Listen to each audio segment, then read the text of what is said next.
Alright guys, welcome back to another episode of Training with Hash. So first things first, I like to stretch. I like to make sure I open up my joints. I like to make sure that I am ready and limber to go. So I tend to do this, bring the knees down, make sure that I stretch out my joints, make sure everything is opened up and ready to take those weights. Just a little stretch, make sure. I like to be tall, I like to be typical with this. It's very, very important. Actually, this is actually just as important as the workout itself. So this is a simple squat positioning technique I use to make sure that my legs are in the right position for the squat. You can try it out, it always helps. Just testing it out, making sure I'm comfortable. Sometimes you need to widen your legs to allow your abdomen to come through. So this is me just warming up literally. I tend to warm up without weights before I start putting on the weights. Well, this is just free squats. I know a lot of people don't really do free squats anymore, but I always start with that. And I'll start with lower weights. I always start with 60 kilograms. It's one of the best weights for you to begin with without putting too much stress on the body, especially if you're going to be lifting heavier. So I'm going up by 20 kilograms because that's how I always do it, but you can go up by whatever weight is as comfortable for you. So my positioning is usually not on my shoulders. I position it just on my upper back and grip the weights close to my body. But it depends on what's comfortable for you. Some people put theirs on the shoulder, I put mine on my upper back.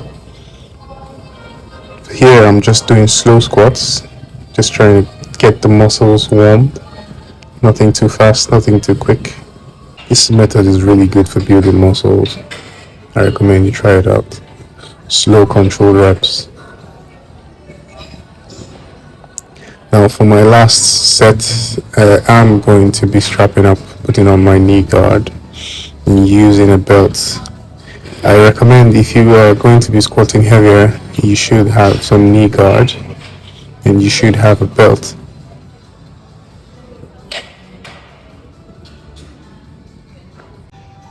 So I'm going to put on my knee guards now because I want to go way more reps. So I'm going to be using my knee guard just to make sure that I protect my knees and don't put too much pressure on them.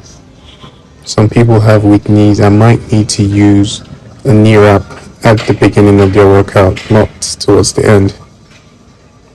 I recommend knee guards for you if you have knee problems. They really help.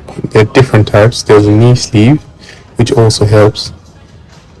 But I tend to use this wraps, especially when I want to lift heavy. Although this is not too heavy, this is just about 140 kilograms. But it is heavy for some people. I'm not trying to brag though.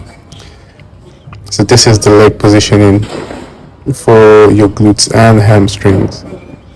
This is the positioning for that. There are different positionings. This positioning is for the inner thigh, as you can see. I'm just going to demonstrate one of it.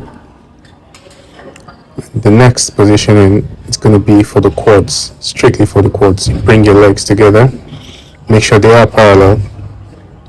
Really helps. As low as possible, it doesn't have to be in the middle. So for today, I am training my quads, so I'm going to be using the quad positioning. Not too heavy weights, just making sure I get in the reps. And don't rush it. You don't have to rush it. You need to take it as controlled as possible. Do not let the weights drop back down. You bring the weights down, lower it using your muscles. Do not let the weights just fall back down. That way you won't build any muscle. And now on to leg extensions. Same thing with leg extensions. Don't let the weights bring your leg back down. You need to control the weight all the way through, from the bottom to the top. Every rep has to look the same. Every rep will look the same from the beginning to the end. And then I go down by 2 slots. That's about 10 kilograms. Notice there's no break in between. This is called a drop set.